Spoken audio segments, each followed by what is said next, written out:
This podcast is sponsored by nobody.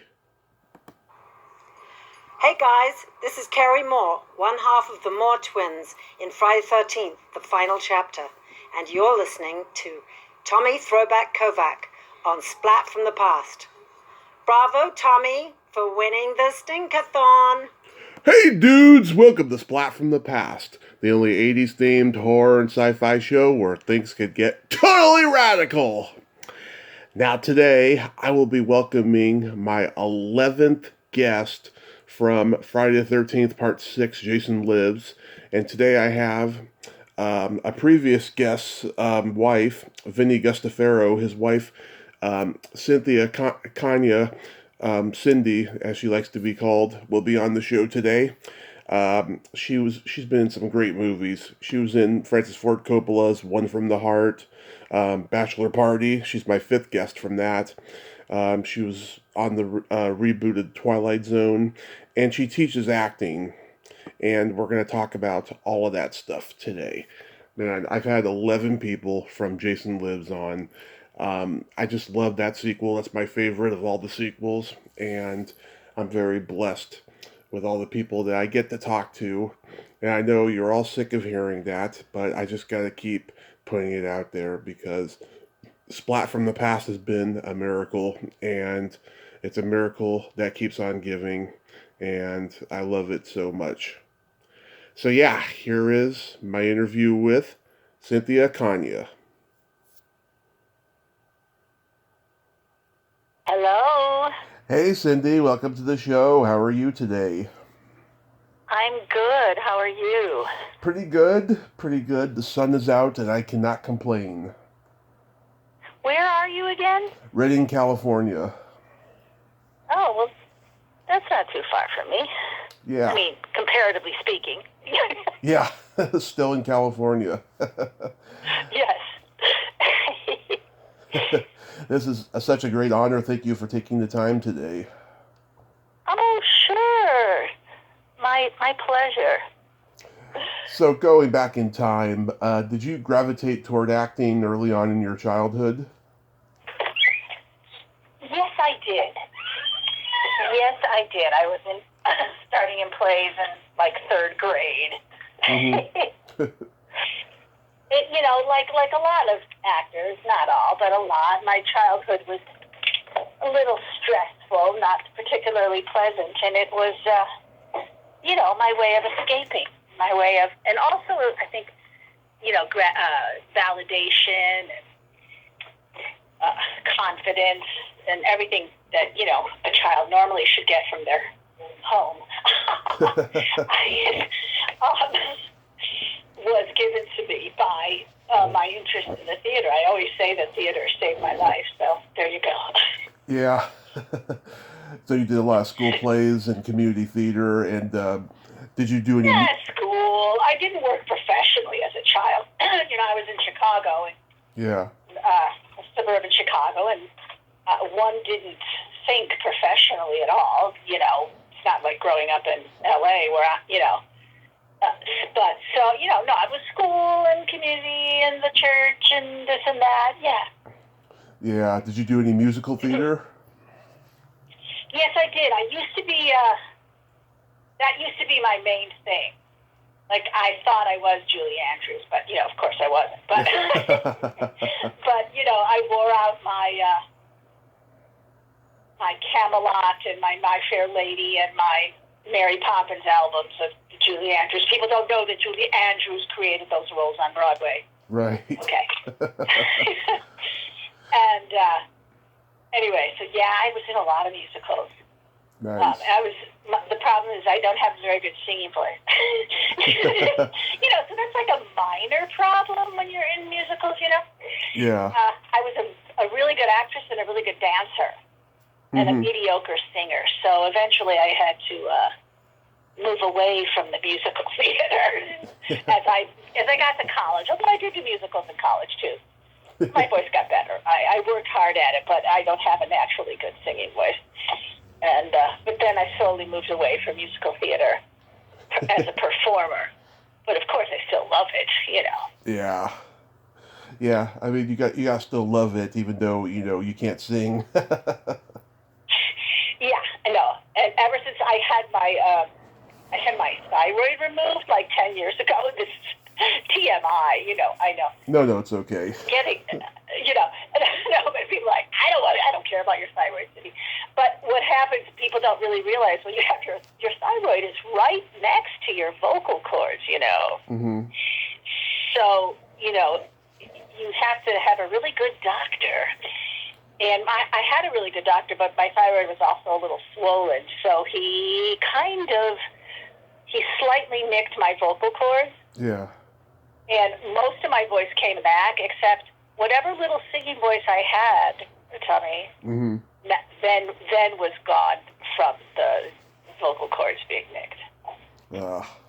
Which is exactly what happened to Julie Andrews, except she was having an operation on her vocal cords. She was having nodes removed from her vocal cords. And the dumbass doctor. Yeah, I'm currently trying to get her stepdaughter on this show. Yeah, I mean, how would you like to be the doctor that took away Julie Andrews' voice? Yeah, I don't think I'd like to. Anyway. So no. But anyway, yes, I was very active in theater, and I majored in theater in college, and then I came out to California to go to graduate school at USC. I was very thrilled and honored. I auditioned in Chicago for the USC graduate program, and it was a big thrill for me, and very exciting because nobody in my family had ever lived in California or even visited California. And I remember when my mother said goodbye to me, she said, "I feel like you're going off to war." It's like, what? But California might have been like the other side of the universe, Yeah. But so then that's what happened, and I went to USC, and shortly thereafter, should I get into how I got Friday the 13th and all that? Oh, you guide. I'll pause there. I got plenty of stuff here to ask before Friday the 13th. So did you have any classmates in acting school that went on to become successful? Well, yes. One of them was Madeline Smith, who was the oil baron lead girl in Urban Cowboy. Yep. And she did a lot of miniseries, and she did the Chevy Chase movie Funny Farm. Right. And she married a Canadian hockey player and kind of gave it up. Mm-hmm. Well, he was not, I did not know him. He was 2 classes behind me or ahead of me, I can't remember. But LeVar Burton was there at school with me. Oh. So was Eric Stoltz was there with me at the time. One of my classmates is this great director. His name is Andy Tennant. He directed Ever After. Yeah. And Anna and the King and a lot of movies. Wow. He was a classmate as well. That is pretty amazing. Yeah. And then, go ahead. I was going to ask you, how did you meet Vinny? Well, before I came to USC, I had like a year off from, I went to school in Michigan, undergraduate, and before I came to California, I had like a year off when I was deciding what I wanted to do, whether I wanted to stay in Chicago or whatever. But anyway, I met Vinny. We were in a play for like about 2 weeks. It was just like we were cast, and then we started rehearsing, and then the play had to close because the backer of the play pulled out. So the production was canceled. Mm-hmm. And so that's how I met Vinny. Now, apparently, if Vinny tells the story, he fell in love with me then. But he's a big romantic. But anyway, but I thought he was cool and everything, but I just, I didn't think he was my type. Because I was very shy then, believe it or not. I was very shy and quiet. And Vinny was always very boisterous. And so I just thought, yeah, he's cool and nice and everything, but he's too much for me.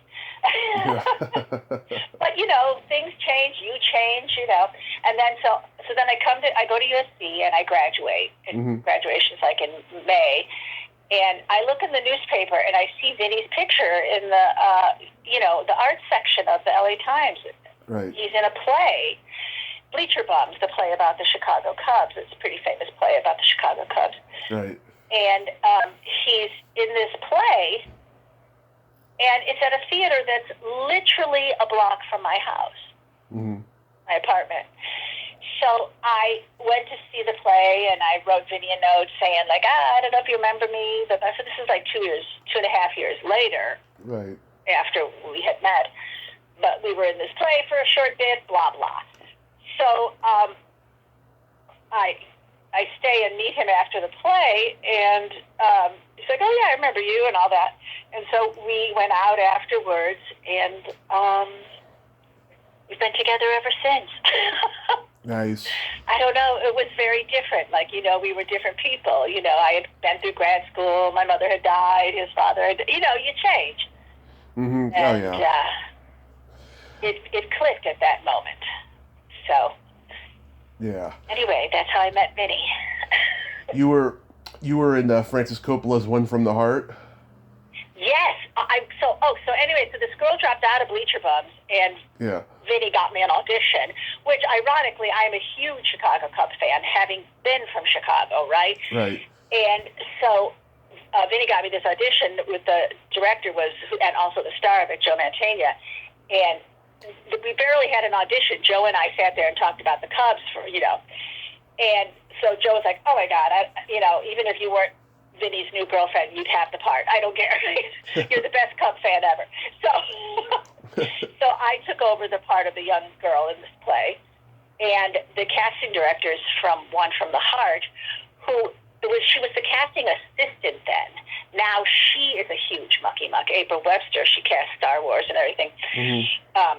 She was just an assistant then, and she came to see the play, and she was like, you remind me so much of Terry Garr, and what we're looking for in this One from the Heart, Francis wants to have a company of young actors be the stand-ins, but he doesn't want to call them just stand-ins because they're going to do more than just what a stand-in does. For your listeners, a stand-in, there's always like the A team and the B team, and the B team are the stand-ins, and while the lighting and cameramen create their shots, the stand-in stands there. So they usually hire somebody that is about the same height, same, general physicality as the star in the show, and that's pretty much what you just do, and you might learn a little bit of the blocking, the camera moves, Yeah. and then share it to the star. But Francis wanted us to learn all the lines because the cinematographer, Vittorio Storaro, who's a really famous cinematographer, he won the Academy Award for Reds and worked with Bernardo Bertolucci, he was doing all these color tests. One from the Heart is way ahead of its time. I encourage people to see it now. Yeah. It was a big flop. It was a big floppo then, but it is really ahead of its time. Anyway, so he wanted us to learn all the lines, and then so we did. So we would run the whole scene for either Vittorio or Francis. So that was really cool. We worked for 6 months on the movie, and then on the last day of the film, Francis put us in this crowd scene. Yeah. We were all non-union actors, and he put us in this big crowd scene and gave us all lines so we could all get our Screen Actors Guild cards. Yeah, that's a much better movie than people give it credit for. It was very ahead of its time. Yes. It's very theatrical. Francis was actually a theater major himself at UCLA. Mm-hmm. And so he loved the theater. And this is the use of scrims and everything is a very combination of theater and cinema, which is a thing now. But then people were like, what the heck is this, Yeah. And plus, it was all tied up with Francis's personal story that was going on at the time, the loss of his studio and all that, So. Yeah. Anyway. And then you got to co-star with Kevin Costner in Table for Five. Yes. That was funny. shortly after One from the Heart, I auditioned for, this was just a straight audition through, no, actually not, no. Another one of the assistants on One from the Heart was now casting this film. And she brought me in for Table for Five. And it was the kind of thing is that the director had cast all the stars, and the movie was being shot on a cruise, self-enclosed on a cruise. And he wanted to have a group of people around the leads. Because, when you go on a cruise, you're sort of like the same people there, and you're part of your group at your table, how you're assigned a table and all that. So, there wasn't really scripted lines. He said, the director was like, we're going to just have you guys improvise, and then maybe I'll write scenes the morning of. Right. The writer was also there, and the writer will write scenes the morning of. And so we weren't going to have big, long, intense scenes, but we would have lines and interact with the leads of the film. And so the audition was pretty much an improv. And the director said, he cast me, and then he brought me in, and he said, we're leaving for Europe in 2 days, and I really need to cast your husband, and I'm so confused. I brought back like 10 guys. Would you improvise with them, and let's see who works? Yeah. So I did, and then he finally said, I'm still so confused. He said, who would you go with? And so I picked Kevin. So I cast Kevin. It's a very little known fact that I gave Kevin Costner his start in show business. Yeah. So, because Kevin, come on, he was gorgeous, cute and funny and sweet. And so anyway, so we went and did the movie, and it was a great experience. It was all over. We went on a cruise in Europe. Come on. Yeah. It was just my 2 first jobs in Hollywood. Those were my first 2 jobs. Yeah. That's pretty crazy. You're my 5th guest from Bachelor Party. Oh yes, Bachelor Party is another horror story of mine. It's a horror story. I was the reader for the casting director, and what that meant was that when they were reading I would read with the actors who came in to read for the Tom Hanks role. Mm-hmm. There was some improv involved too. They cast Paul Reiser, and I remember thinking, he's funny, but he's not really the right tone for this movie. Right. I thought it was a big mistake. And sure enough, they shot for 2 weeks with him, and then they asked him to leave because it just was not the right part for him. And there was not enough innocence. Paul Reiser is very, savvy. Excuse me. Mm-hmm. And anyway, so then they recast it with Tom Hanks. And then I was cast as Tom Hanks' friend's wife. Yeah. Who they're going to the wedding. If you remember the movie, it's like a trek cross country. Yep. And they're going to his friend's wedding. And I was the wife. And so it's mostly my photo is a lot in it in the beginning, and then I have several big scenes at the wedding when they finally get to California. Yeah. And the day of the screening, I'm so excited. We go to the screening, big Hollywood screening, red carpet and everything. The director sees me, and I see panic go through his eyes. Go, Cindy, come here. Mm-hmm. He said, we had to cut that subplot. I'm like, what? We just had to cut all the scenes with the family and you. there were a couple things left of me. Like, you can see me in the movie, but I had some, good scenes with Tom and everything. And they were cut, like the day before the screening. He said it was just time. It was, just time. So anyway, that was tragic for me. But, I had the experience, and I'm, still on the cast list. There is a little bit left of me in it, but... Yeah. Sorry you had that experience, though. The moral of the story is, really don't tell your family. that you're in something till you know for sure. Yeah. And then you guest starred on Silver Spoons. Yes, that was one of my friends. You asked me if any of my friends became famous, but this guy became a big casting director, Dennis Cornell. Yeah. Yeah, he was an assistant at that time on Silver Spoons, and he brought in a bunch of people from our class in to read for it, and I got it, the part, and yeah, it was very fun. You know, a sitcom is like working on stage, kind of. You know, it's live audience, and you know, so and you do it sequentially. You do the story rather than on a kind of film where you shoot totally out of order, even within the scene and within a script. You know, right. Shoot the last scene and the middle moment of the last scene. You know what I mean? It could be all over the place. It's like a small play, yeah. But on a sitcom, yeah, it's like a little teeny play. So that was fun. You're my 11th guest from Friday the 13th, Part 6, Jason Lives. It's my favorite. Oh, wow, that's great. It's my favorite of the sequels, yes. Yes.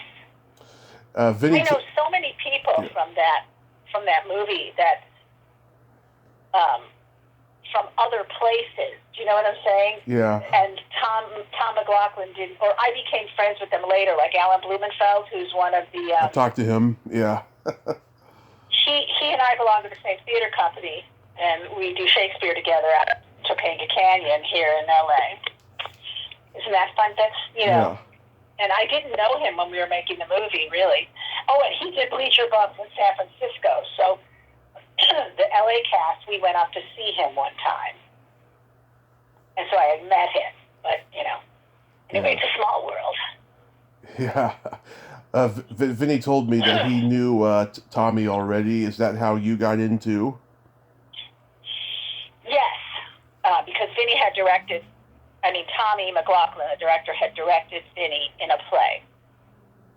Right. And so that's how we all met. Tom was married to Nancy at the time, who's in the movie as well, as you know. Yeah. The American Express girl. Lisbeth is her name in the movie, right? Right. And so the four of us were friends, and we would do things together, as young couples are wont to do, before children and everything, Yeah.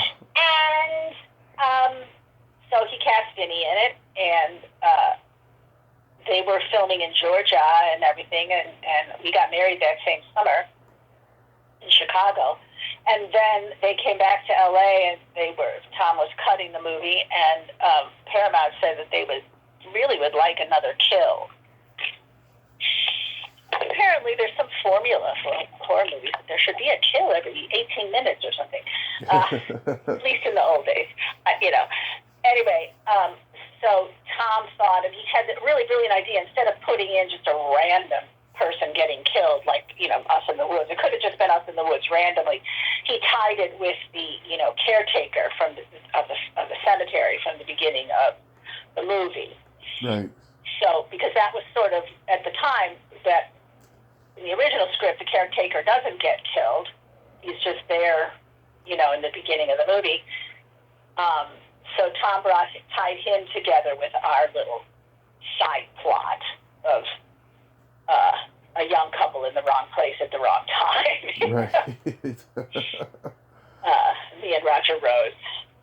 So, and Tom thought it was funny that you should put it in about getting married, because Vinny and I had just gotten married, and so he thought that was funny too. So, yeah. How was Roger and Rose? we were our names, Annette and Stephen, are his really good friends. Yeah. And Stephen Banks, who's a writer, and Tom and Stephen were mimed together, and so that our names are his friends. Yeah. How was Roger Rose to work with? Nice. He was a really nice guy. It's always when you have to do a semi-romantic scene, you don't really know a person, and it's just like, hi, how are you? Okay, now be kissing. It's never easy, and so it's always easier when the person you're doing it with is very,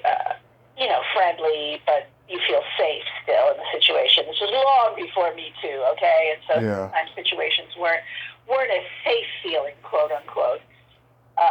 But Roger was just a really nice gentleman, fun, and we had a good time. Mm-hmm. Yeah, how long were you there for? Just one long night in Griffith Park. Yeah. Yeah, it was like just a one night, all night shoot. You know, as soon as it got dark until it got light. You know. Yeah. And so You did. it's like 5 minutes from my house. Yeah. You did an episode of the Twilight Zone reboot. Yes. Oh my God! You've been looking at my resume, Tommy. I forgot I did that. I look at everybody's. Right. Oh, I forgot I did that one. Yeah, Vinny did an episode of that too. A lot of people did.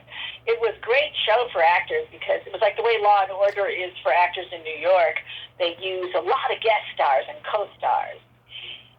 And so, it was a lot of good, and every week the story was different. It's like an anthology series like the old ones. And so there wasn't really a set cast. So it was great in that the number of actors used was a lot. So that was really cool. Yeah, Christopher McDonald and Mimi Kennedy was in that one too. Yes. And I think it was called Aquavit. That mine episode, or was that Vinny's episode? I'm getting them mixed up. But I think, no, that was mine. Vinny's was with the girl with the scary eyes, Meg. Yeah. Meg, the actress with the really pale blue eyes. Meg Foster. His was with her. Yes. And it was like alternate reality, which is very popular now. That was the first time I really ever heard about it. Mine was Drink Aquavit. It was just like some fountain of youth. Yeah. Serious fountain of youth, yeah. Lar Park Lincoln told me she knew that we were going to get along when I compared her to Meg Foster with her eyes. Yes. Yes, they're so cool. Yeah. Well, and, Meg also has a really smoky voice, too, which is cool. Yeah. A few years ago, you did an episode of Criminal Minds. Yes. And, my friend directed the episode, Joe Mantegna, who I told you was from Bleacher Bums. Remember, we became really good friends, right. All of us. And Joe, of course, is on the show. Minor detail, but he also, in the later years of the show, was directing episodes. I had to audition, though.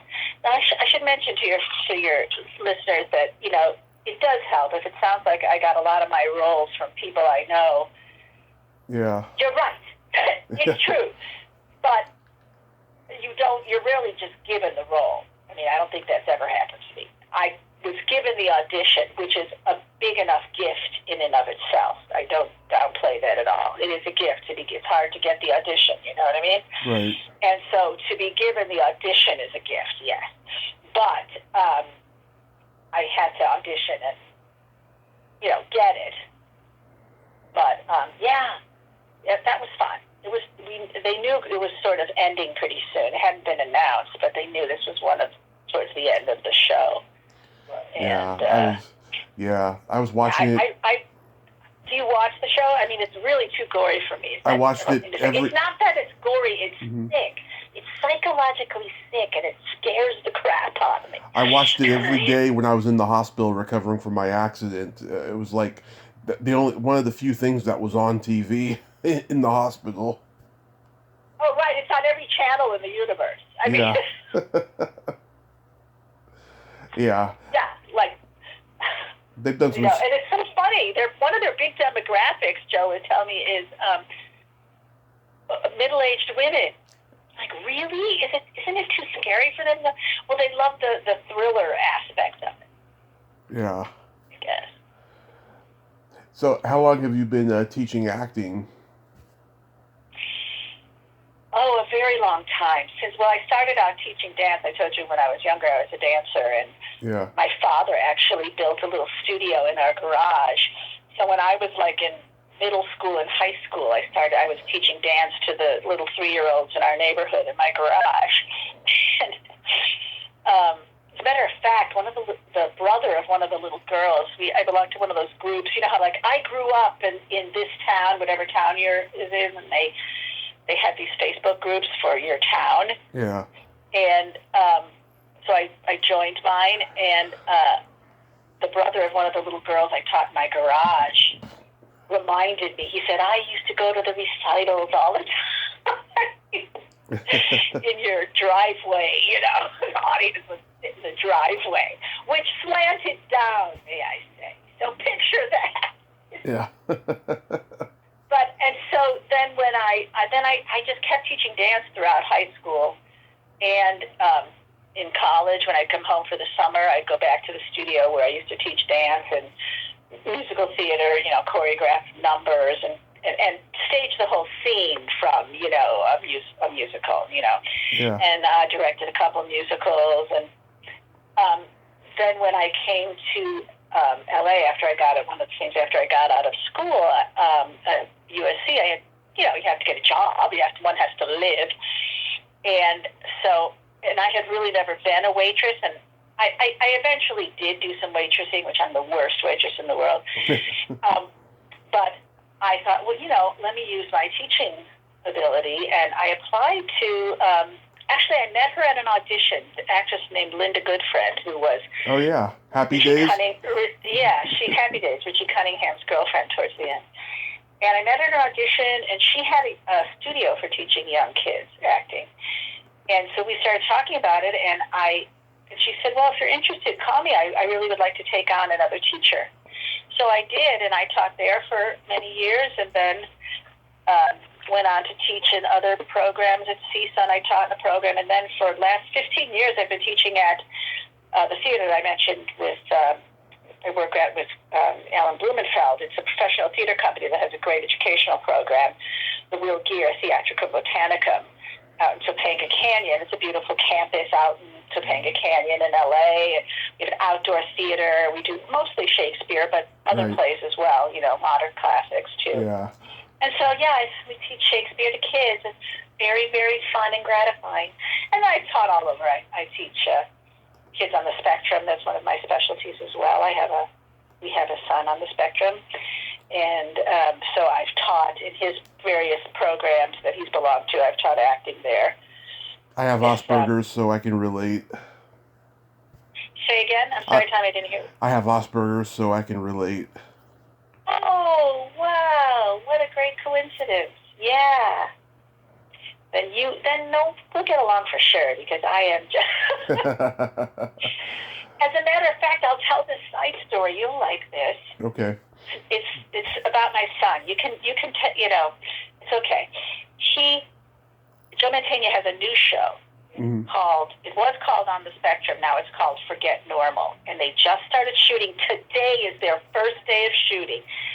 And it's about young people on the spectrum living in a house together. And there's a resident living with them.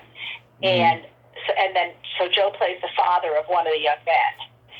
And the three actors are on the spectrum, the three young people. So that is so fabulous. So we have spectrum, actors, and the producer, who has a young son on the spectrum, wanted to commit to really employing young adults, because, as you know, it's the employment issues with people on the spectrum are very complex. We could have a whole podcast about that. Right. And so all the PAs on the show are young people on the spectrum. My son is 29 or 30. And so my son is working as a PA on that show. So today's his very first day, so it's very exciting. Nice. Are you doing virtual classes during the pandemic? Yes, we did. It's really hard teaching acting to kids on Zoom. I'll be so happy we're going to have some limited in-person things. Because we're outside, it's a blessing. We can, our protocols will open, our level, we can open sooner than theaters that are indoor. outdoor theaters can start operating this summer. So, using the protocols, of course. So I'm so happy. Nice. But yes, we've been doing acting classes. I taught adults too, a monologue class for adults. I'm so happy. Just acting's one of the hardest things to teach on Zoom. Yeah.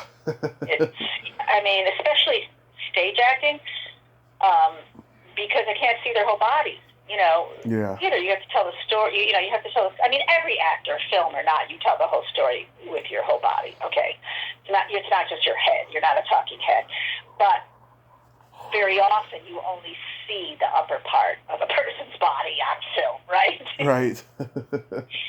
And so your whole body is actually more important in stage acting than in film acting, although it's hard to separate your body from your head, when you're acting, But sometimes that's one of the challenges of film acting, to my mind, is sometimes you can't move the lower half of your body. Right. In certain shots. And so I find that very difficult anyway. Yeah, I'm very critical of Zoom. I don't like it at all. No, I don't either. A lot of theater people they say they're making theater on Zoom, and I said, well, that's a flippin' oxymoron. And I think cinema on Zoom is an oxymoron too, because it's not. Zoom is not cinema either. It's its own thing. Oh yeah. Nothing else. It's a tool. You know what I mean? And it's a very wonderful tool that has been technologically given to us. Yeah. But it's not. And maybe people are creating different things on Zoom, but it's going to be its own thing. Zoom something. It's not real theater, and it's not real cinema. No, not at all. So April 17th, you all are going to be doing a Wizard World Con? Yeah. I don't know that much about it, really, other than I'm doing it. It's a virtual con, right? I guess so. Yes, it is. It is. Yeah. I've never done one. I know they've been having them. Yeah. I'm really new. I've only done, honestly, one convention. Mm-hmm. And I had so much fun. It was in Tampa right before November, right before, shutdown. So that was November 2019.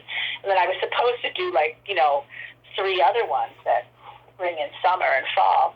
And of course they were all canceled. And if they did anything virtually, I wasn't there. Yeah. Anyway. Yeah. Well, I hope I get to meet you guys at a in-person con someday. Yes, I know. They're going to that's one of the, so funny. Actors are sort of germaphobes anyway. Yeah. We have to be because, our livelihood depends on, you can't be sick. If you're sick, you still have to go on. What are you going to do? Not go to the set? Not go on stage?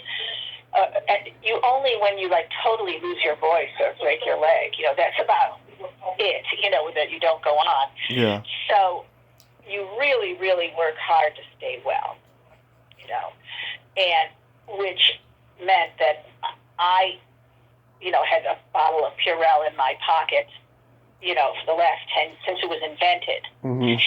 I remember a world before Purell, before hand sanitizer, when we had to spray Lysol on diaper wipes. That was... Yeah, back when the only germs you had to worry about were AIDS. Yeah,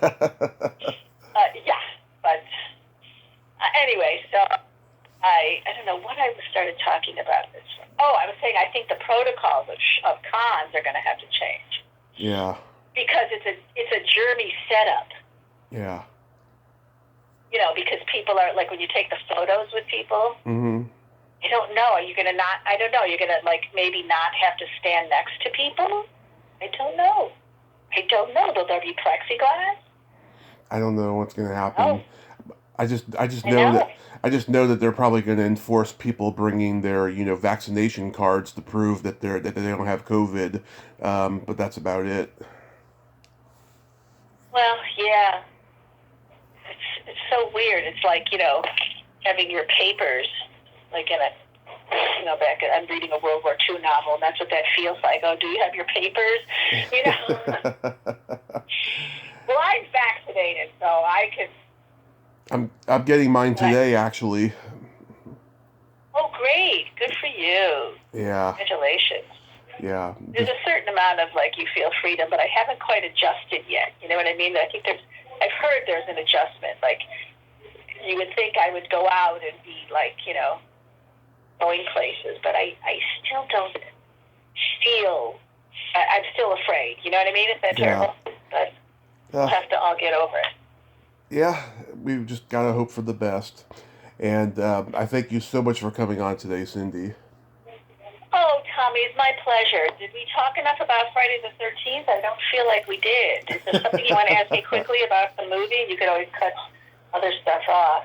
No, I mean, having talked to so many people, about it and stuff. Yeah. I mean, there's a lot that I've gotten from it. Good. I mean, if you just have that one night, I mean, that's okay. Right, exactly. Other people have more extensive stories about the film itself. Yeah. I just have my blood pack in my mouth story spitting the blood. That's the. Well, you have yourself a great day, and tell Vinny I said hi. You too. I will. Thank you so much. Okay. Nice meeting you. You too. Bye-bye. Bye-bye.